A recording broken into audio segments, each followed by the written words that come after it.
오늘 본문의 핵심은 발 그리고 소식에 관한 내용입니다. 옛날에 그 전쟁터에서 승리했다, 패배했다를 알리는 가장 단순한 방법은 사람이 발로 뛰어가서 알리는 것입니다. 우리가 아는 마라톤의 최초의 기원은 기원전 490년에 그리스가 마라톤 평야라고 하는 곳에서 페르시아 군대를 무찌른 후에 그 당시 그 군인 병사인 피데데스라고 하는 사람이 있었습니다. 이 군인이 그 승전 소식을 알리기 위해서 마라톤에서 아테네까지 뛰게 되었습니다. 쉬지 않고 뛰었습니다. 근데 그 거리가 대략 25마일 정도를 추정하고 있습니다.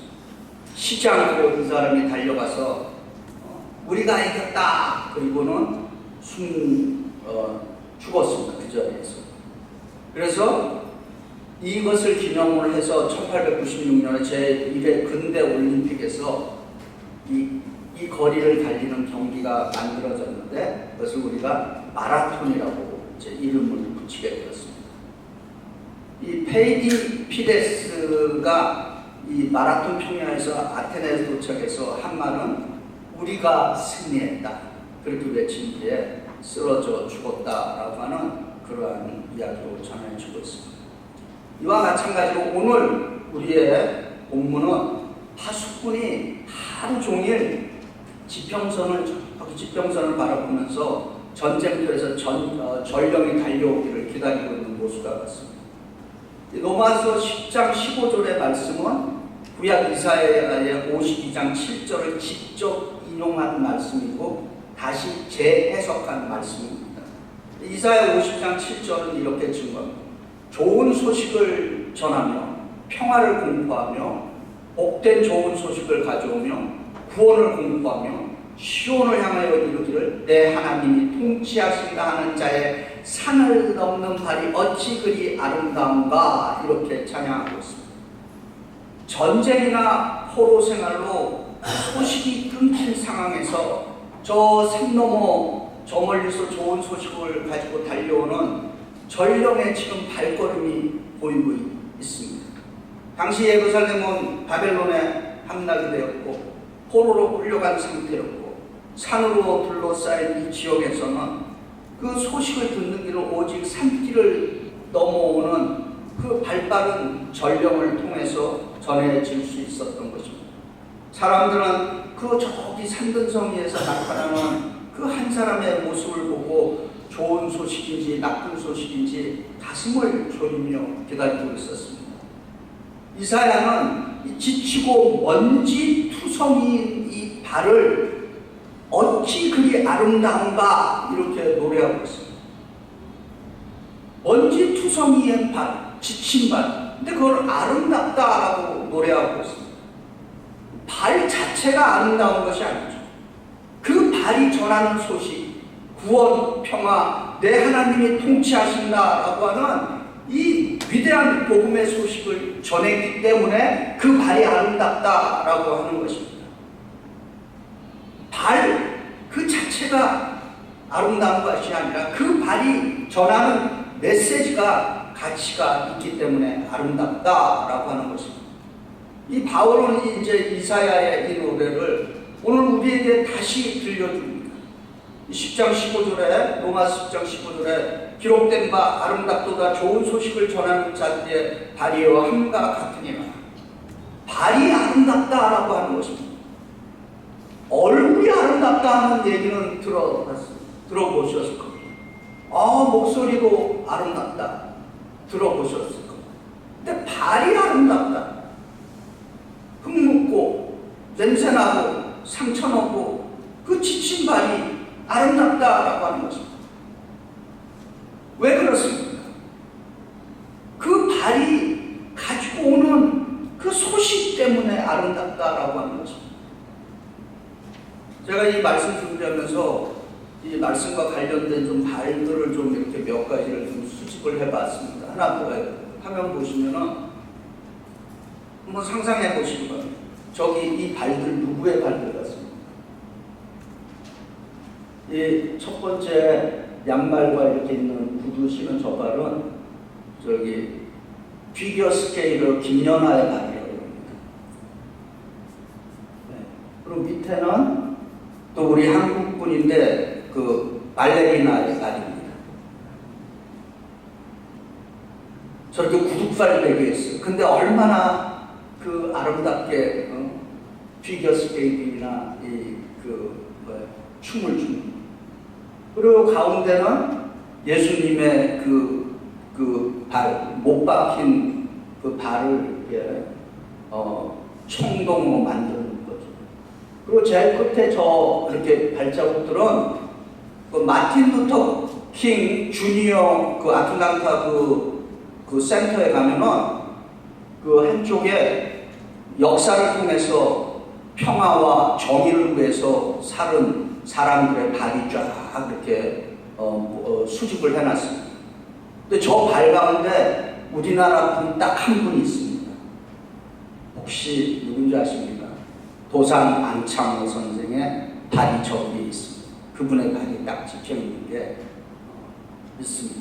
그래서 저기 방문했다고 우리 도산 안창호 선생님 발 딱 보니까 그래도 우리 한국 분의 발이 여기 하나 이렇게 있는 게 참 자랑스러웠습니다. 오늘 이 발이 가지고 오는 소식이 좋은 소식인 것입니다. 굿뉴스, 이걸 우리가 복음이라고 합니다.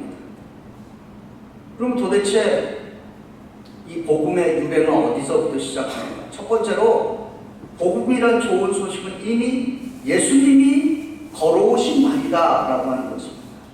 그래서 로마서 10장 6절과 7절에 믿음으로 말미암는 의인은 이같이 말하되 내 마음에 누가 하늘에 올라가겠느냐 하지 말라 하니 올라가겠느냐 하면 그리스도를 모셔 내리려는 것이요 혹은 누가 무저병에 내려가겠느냐 하지 말라 하니 내려가겠다 하면 그리스도를 죽은 자 가운데서 모셔 올리려는 것이야. 좀 이 구절을 한번 잠깐 묵상해 보시기 바랍니다. 우리가 하나님을 찾아 산을 오르고 깊은 곳을 뒤질 필요가 없었던 이유는 하나님이 우리를 향해서 먼저 걸어오셨기 때문이다 라고 하는 것입니다. 저는 믿음으로 그리고 또 영적으로 또 성경적으로 신학적으로 가장 좋아하는 말씀 가운데 하나가 예수님이 나를 먼저 찾아오셨다라고 하는 것입니다. 우리가 찬양해도 그 찬송가에 그런 찬송 부르잖아요. 주 예수 내가 알기 전 날 먼저 사랑했네. 저는 이 가사, 이 명제를 굉장히 좋아합니다. 내가 노력해서 찾은 게 아니라 그분이 나를 향해서 먼저 오셨다라고 하는 거죠. 그래서 은혜인 것입니다. 내가 애써서 찾아서 발견했으면은 그건 내 공로가 되는 것이지 그분이 나를 먼저 찾아오셨다라고 하는 것입니다. 하늘 영광의 보좌에 내려와서 십자가까지 걸어가신 말, 세상의 모든 폐허와 절망 한가운데로 걸어 들어오신 발, 그분이 바로 우리 주 예수 그리스도의 발인 것입니다. 근데 이 예수님의 그 발이 지나간 자리마다 무슨 일이 일어났습니다. 병든 자가 일어났습니다. 죄인이 용서를 받았습니다. 심지어 죽은 자가 살아났습니다. 예수님이 걸어가신 그 발자국은 곧 복음인 것입니다. 예수님의 복음은 몸으로 쓰신 좋은 소식이다 라고 하는 것입니다. 그래서 우리가 해야 할 몫을 예수님이 이미 다 하셨다라고 하는 것입니다. 복음은 우리에게 오르라고 말하지 않습니다. 복음은 예수님께서 이미 다 이루신 일을 우리의 발로 몸으로 알리라라고 하는 것뿐인 것입니다. 둘째로 복음이란 가까워진 말씀이며 동시에 여전히 우리가 걸어야 할 거리다라고 하는 것입니다. 로마서 10장 8절에 그러면 무엇을 말하느냐? 말씀이 내게 가까이 있어 내 입에 있으며 내 마음에 있다 하였으니 곧 우리가 전파하는 믿음의 말씀입니다. 복음은 멀리 있지 않다는 것입니다. 복음은 우리에게 가깝게 있다라고 하는 것입니다. 복음은 특별한 자격을 갖춘 사람만이 받는 것이 아니고 특별한 장소에 가야만 만날 수 있는 것이 아니다라고 하는 것입니다. 복음은 이미 우리 입술 위에, 이미 우리 마음 안에 와 있다라고 하는 것입니다. 로마서 10장 9절과 10절에서 바울은 이렇게 증언, 내가 만일 내 입으로 예수를 주로 시인하며 또 하나님께서 그를 죽은 자 가운데서 살리신 것을 내 마음에 믿으면 구원을 받으리라. 사람이 마음으로 믿어 의에 이르고 입으로 시인하여 구원에 이르리라. 아멘. 이 시간에 이미 예수를 영접한 분들도 계시지만은 또 다시 한번 이런 구조를 통해서 한번 예수 그리스도를 진정으로 나의 구세주로 한번 영접해 보시도록 바랍니다. 우리 이 시간에 지금 가슴에 좀 손을 얹었으면 좋겠습니다. 그리고 저를 따라해 보시기 바랍니다. 예수님, 저는 예수님을 나의 구세주로 영접하고 믿습니다. 아멘. 제가 이 예배당 안에서 제일 좋아하는 그 문구가 저 뒤에 써 있습니다. 영어로 Jesus is Lord.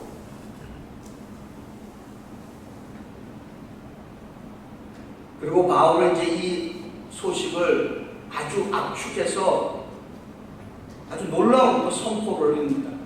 로마서 10장 11절부터 13절. 성경에 이르되 누구든지 그를 믿는 자는 부끄러움을 당하지 아니하리라 하니 유대인이나 헬라인이나 차별이 없습니다. 한 분이신 주께서 모든 사람의 주가 되사 그를 부르는 모든 사람에게 부요하시도다. 누구든지 주의 이름을 부르는 자는 구원을 받으리라. 아멘. 복음에는 차별이 없습니다.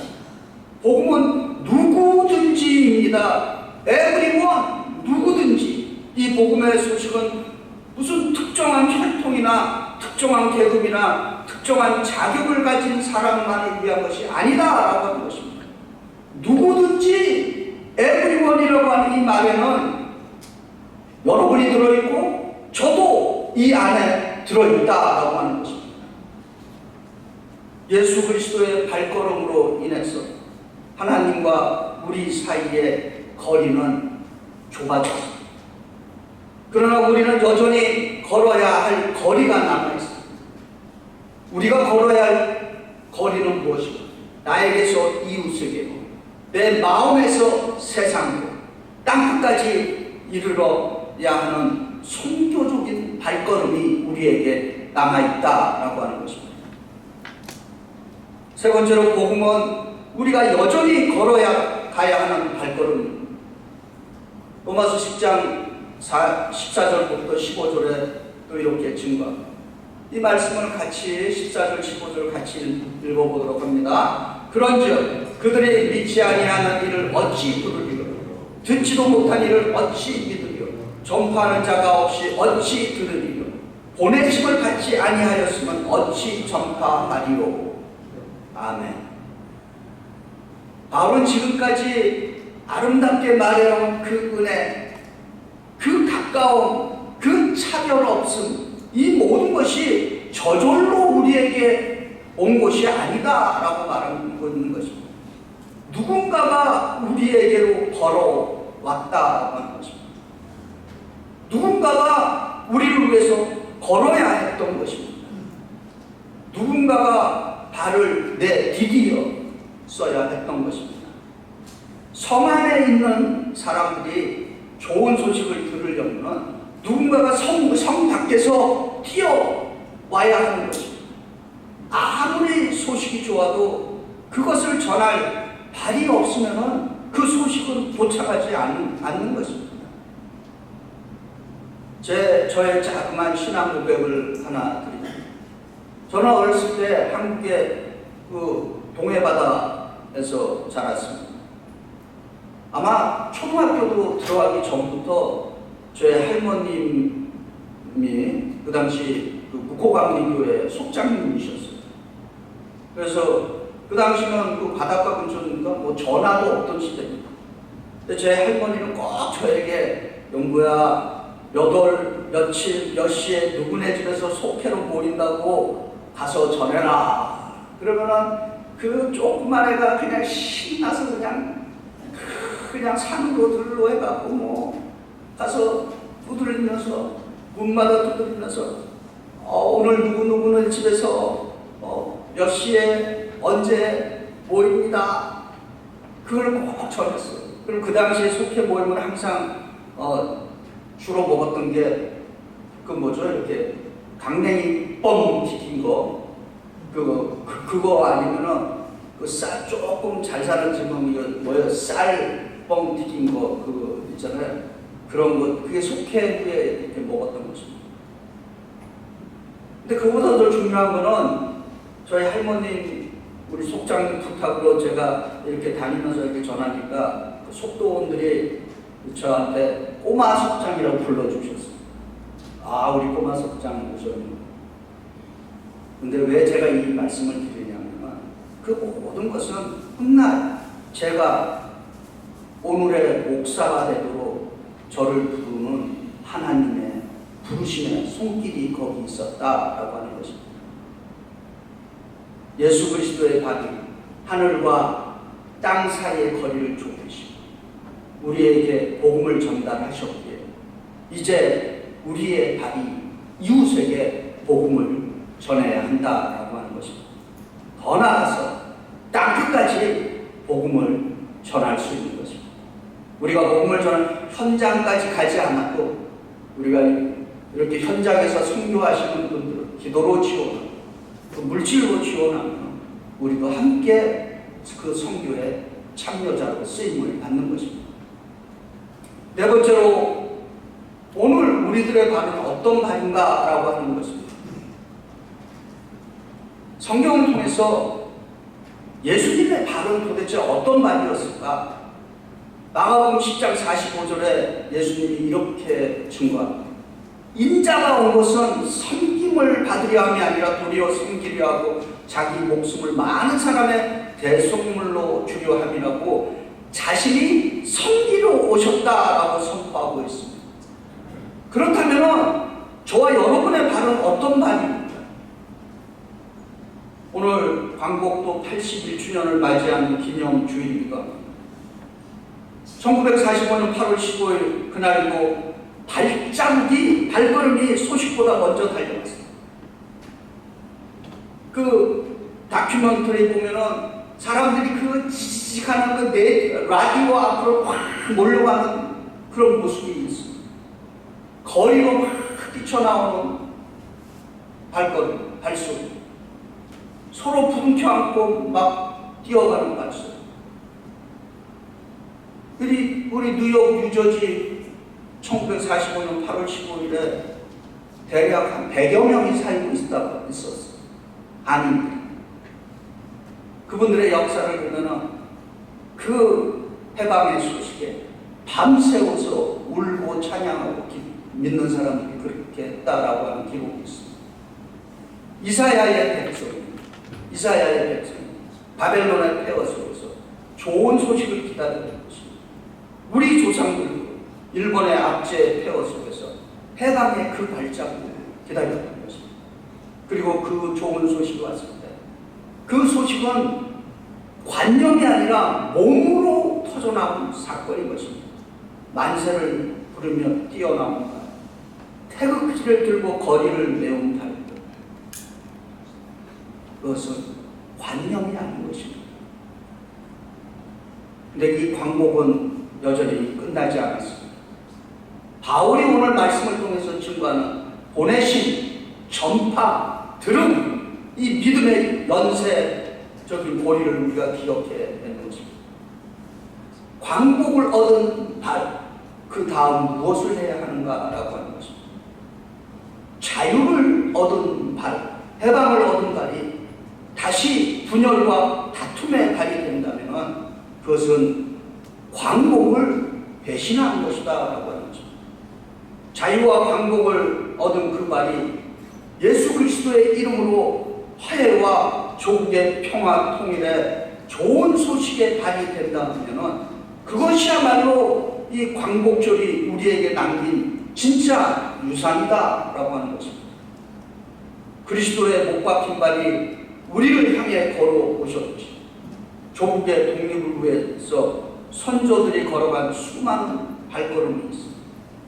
감옥으로 들어간 발걸음, 저 만주발 벌판을 달려가는 발걸음, 형장의 형장의 이슬로 사라진 발걸음, 그분들의 발걸음이 오늘 우리에게 자유와 해방의 밑거름이 된 것입니다. 오늘 이 광복 기념주일에 나의 발은 어떤 발인가? 여전히 내 발이 내가 가는 곳에 분열이 생기는가? 아니면 화해가 일어나는가? 내가 지나간 자리에 싸움의 씨앗이 뿌려지는가? 아니면 평화의 씨앗이 뿌려지는가? 내가 걸어가는 그 발걸음 뒤에 근심과 불안이 남는가? 아니면 위로와 희망이 남는가라고 하는 것입니다. 이런 질문은 감상적인 질문이 아닌 것입니다. 바울이 우리에게 던지는 영적인 질문인 것입니다. 바울의 고백은 전파함이 없이 들음이 없고 발걸음 없이 전파가 없다는 이 고리로 연결이 되어 있는 것입니다. 만약 저와 여러분의 발이 분열과 싸움을 싣는 발이 된다면 여전히 이것은 예수님의 복음이 아니라 우리는 다른 복음을 전하고 있다라고 하는 것입니다. 이사야가 노래하고 바울이 리데피니션, 재정의한 아름다운 발은 화려한 발이 아닌 것입니다. 그 발은 지친 발, 먼지투성인 발, 냄새나는 발, 산을 넘어온 발이다라고 하는 것입니다. 예수 그리스도의 발은 더 나아가 굵은 못이 뚫고 간 구멍난 발이다라고 하는 것입니다. 성경적인 아름다움은 항상 상처, 온도와 관련이 있는 것입니다. 왜냐하면 복음은 상처를 통해서 완성되기 때문인 것입니다. 우리의 삶에 상처가 있어요. 복음을 향한 복음 때문에 얻은 상처, 그것은 귀한 영광인 것입니다. 오늘 저와 여러분이 이 자리에서 로마서의 소식을 듣고 있는 것은 우연이 아닌 것입니다. 누군가의 발이 여러분과 저에게 있었습니다. 어느 이름 모를 선교사가 배를 타고 바다를 건너온 발인 것입니다. 어느 할머니, 할아버지 혹은 부모가 어린 자녀의 손을 잡고 교회로 걸어왔던 발인 것입니다. 어느 친구가 우리를 위해서 기도하며 걸어왔던 발걸음인 것입니다. 그들의 발들이 없었다면 오늘 이 자리에 이 말씀도 없었을 것입니다. 그리고 이제 믿음의 사람들의 발걸음이 우리에게 바톤으로 이어졌습니다. 우리 모두는 예수 그리스도의 복음이라는 좋은 소식을 받은 사람들, 동시에 오늘도 내일도 복음의 소식을 들고 걸어가야 될 발인 것입니다. 세상은 여전히 성 밖을 내다보고 있습니다. 복음을 기다리고 있습니다. 살았는지 죽었는지, 소망이 있는지 없는지 몰라서 애태우는 기다리는 사람들이 우리에게 있습니다. 그들에게는 우리의 복음의 발이 필요한 것입니다. 사랑하는 성도 여러분, 좋은 소식을 전하는 그리스도를 대신하는 아름다운 발이 되시길 주의 이름으로 축원합니다.